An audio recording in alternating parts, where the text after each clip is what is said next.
Wow, what's on this week Genpi.co. Seperti biasa kita akan membacakan 5 berita terpopuler di Genpi.co selama 1 pekan. Di antaranya,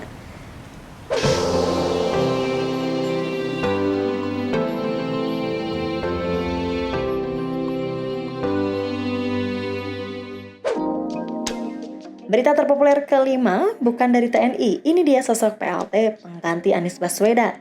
Gubernur DKI Jakarta bersiap untuk mengakhiri jabatannya pada 2022 mendatang. Pengganti Anies menduduki kursi gubernur kian diperhitungkan.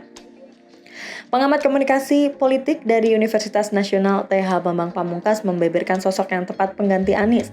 Menurutnya, figur dari kepolisian lebih baik ketimbang dari tokoh sipil maupun militer. Yang keempat, mohon doanya untuk Indro Warkop. Begini kondisinya. Indro Warkop dinyatakan positif COVID-19. Ini diketahui saat ia melakukan tes PCR pada Selasa 22 Juni lalu. Padahal Indro mengaku tidak bertemu dengan orang lain selain keluarganya dalam sepekan terakhir. Indro Warkop mengira karena imun tubuhnya tengah drop, ia pun meminta orang sekitar yang berinteraksi melakukan tes swab. Semua keluarganya di rumah juga sudah melakukan tes PCR. Hasilnya semua negatif. Ia berharap tidak ada gejala berat sembari menjalani isolasi mandiri dengan pantauan dokter secara berkala. Yang ketiga, gebrakan Kapolri Listio Sigit di kasus FPI mengejutkan. Langkah terbaru Kapolri Listio Sigit Prabowo dalam menangani kasus FPI bikin kaget banyak pihak. Langkahnya ini dinilai oleh Direktur Rumah Politik Indonesia Fernando Emas sebagai langkah yang tepat. Kapolri menindaklanjuti temuan Komnas HAM tentang dugaan pembunuhan di luar hukum oleh polisi kepada laskar FPI. Dengan membawa kasus ini ke pengadilan, maka masyarakat akan melihat apakah polisi telah berbuat di luar hukum atau tidak. Yang kedua, bikin kaget. Hana Hanifah sebut angka 60 juta. Selebritas Hana Hanifah terang-terangan membongkar kisah hidupnya. Ia memberikan jawaban mengejutkan soal penghasilannya saat menjadi bintang tamu channel YouTube Nikita Mirzani. Hana Hanifah menjawab penghasilannya per bulan mencapai 50 hingga 60 juta rupiah.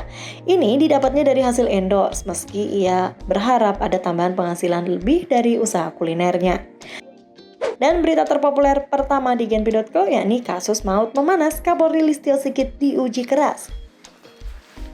Kapolri Listio Sigit Prabowo melakukan rapat perdana dengan Komisi 3 DPR RI. Direktur Rumah Politik Indonesia Fernando Emas merespons bahwa saat ini Kapolri tengah diuji dengan sejumlah masalah berat. Selain pandemi yang tak berujung, kasus terorisme juga menjadi sorotan tajam. Fernando menyarankan agar jangan sampai terjadi lagi pembunuhan atas dasar terorisme.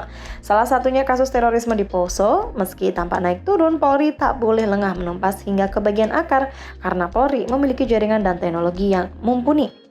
Itulah tadi 5 berita terpopuler di Genpi.co dalam Wow, What's on this week Genpi.co. Saksikan setiap hari Minggu pukul 5 sore di YouTube Genpi.co.